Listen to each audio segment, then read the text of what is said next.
Nothing quite beats new bike day, does it? It's the best feeling in the world. And a brand new Giant Revolt has just arrived for me to test.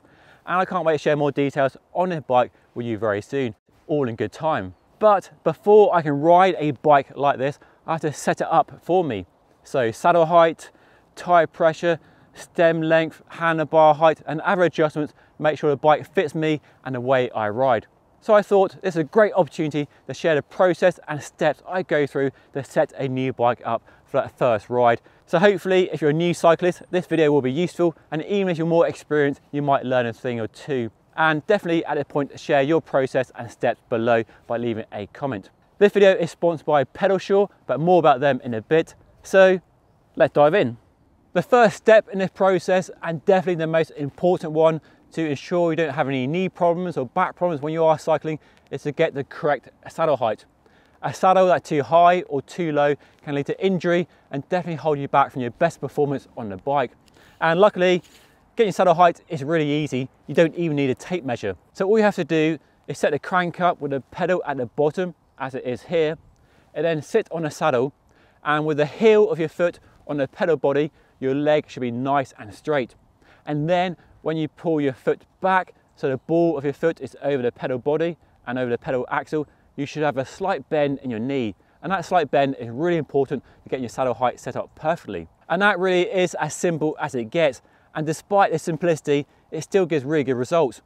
Now, after years and years of riding and many professional bike fits, I know my saddle height really well. But this process, as I checked earlier, still gives a really good ballpark figure to start with. And then you can adjust it higher or lower as you feel based on comfort. And then another really important step, once you know your saddle height, is to measure that saddle height for future reference. So for me, I measure from the center of the bottom bracket, just here, to the top of the saddle using a tape measure. And then simply write down that measurement, so every time you get on a different bike or a higher bike, then you know your saddle height, and you don't have to go through that process every single time. So for me, it works really well, despite its simplicity, and definitely worth trying out if you have any knee problems or back problems when you are cycling. The next step is setting up your handlebars, and there's two things you're looking for here. There's the height of the handlebars and the rotation of the handlebars, and both can be adjusted to your personal preference. The first step for me is the height of the handlebars, either lower or higher. Now, it can be a case of experimenting with fit, or you might have a preference for a higher or a lower setup. And if you're a road racer, my advice is don't copy the pros and slam your stem. It might look pro, but it might give you a bad back as well. And adjusting the handlebar height is a case of moving the spacers, which you see here, above or below the stem. So the stem is affixed to the steering tube, which goes through to the fork, and we have two spacers here. Now, if I loosen these bolts on the top and the sides of the stem, I can move these spacers above or below, both above or one above and one below, as I want to get the height where I want it to be. So it really is a case of experimenting to see if you want a higher or lower position. But if you have a pro bike fit, you might know what position you need your handlebars at. The next step is adjusting the rotation or the angle of the handlebars. So the hoods can be lower or higher depending on your personal preference. And that adjustment is made by loosening the 4 bolts on the front of the stem. Now, there's a rough school of thought around setting up the hoods. So this section here is parallel with the ground, and that is a really good starting place. If you're finding the need to rotate the hoods up so they're closer to you, that can be a sign your reach is too long and you're too stretched on the bike. And a simple remedy for that can be a shorter stem or moving your saddle forward to reduce the reach of the handlebars to make them easier to reach. The next important step in this process is the stem length. Now, for the large part, the stem length is determined by the bike manufacturer, and generally speaking, a stem is longer or shorter depending on the size of the bike. So a smaller frame size will have a shorter stem, while a larger frame size will have a longer stem. Now, determining the right stem length for you in this video is a really tricky thing to do. But generally speaking, the stems that come on road bikes are usually fine for most people. And it's only if you have any discomfort issues might you need a longer or shorter stem. There is a fairly simple, crude method for determining if a stem length is wrong for you on your bike. And that's how you feel on the bike. Do you feel really cramped up or really stretched out? If you feel really stretched out, you might want a shorter stem. If you feel really cramped, you might want a longer stem. So go for a shorter or longer stem can alleviate any issues around how you feel on the bike. Now, you can buy different stems or a good bike shop would hopefully help you out with different stems to get your fit just right. Luckily, removing a stem on this bike is 5 minutes work, a few bolts, and we have a longer or shorter stem. It's that easy. But on an increasing number of high-end road race bikes, we have one-piece handlebars and stems, so you can't easily adjust the stem. You can't remove it. The whole handlebar assembly has to be removed. So it's critical when you're buying a bike like that, you know what stem length you need, either through a bike fit or a size chart on a manufacturer's website to make sure the stem length is right for you. And the very last point on the stem setup is making sure it's straight and straight in line with the front wheel. And this is something that can take me ages of squinting to make sure it's just right. Because nothing worse when you're on your first ride than notice the stem is not straight. Getting the perfect tyre pressure is really important for performance, comfort and rolling resistance. And luckily it's not a dark art, it's not a secret science like it can appear to be. And these days, getting the right tyre pressure is much easier than ever before.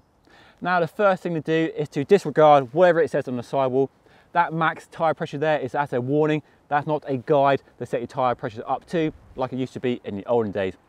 And really the easiest way is to get an app, lots of really good apps, punch in all your data, your weight, the weight of the bike, the width of the tyre, and then use that tyre pressure recommendation as a starting point. Those recommended pressures do work really well, and I've tested lots and lots of tyres and wheels and bikes over the years, and the recommended pressures from those apps generally gets me to a really good starting point, and definitely better than going by the max tyre pressure written on the sidewall of the tyre. One really important step that shouldn't be overlooked when setting up a new bike, especially if you buy a bike online and it's delivered in a box, to make sure all the bolts on the bike are tight. I've had experiences in the past where I've gone for the first ride and something come loose, the saddle or the handlebars. Even if you're buying a bike from a bike shop that you trust, I would still check the bolts personally to have personal responsibility for the bolts on the bike. And you don't need many tools for this step at all. A basic multi-tool will be just fine, because most bikes, like this one here, have a few different sizes of bolts. A 4, a 5 and a 6mm Allen key, and maybe a Torx as well. So fairly simple maintenance indeed. If you are investing in an expensive bike like this, it might be worth investing in a torque wrench as well. So most of the bolts on this bike have a recommended Torx setting of how tight that bolt should be. And that's especially important around the seat clamp and the handlebar and stem, because over tightening those bolts can lead to a failure, and that's something you definitely don't want on your new bike. So use a torque wrench to make sure the bolts are as tight as they need to be and no tighter, and you'll be just fine. Right, we are nearly ready to ride, and I can't wait to get this bike out on the road and see how it performs.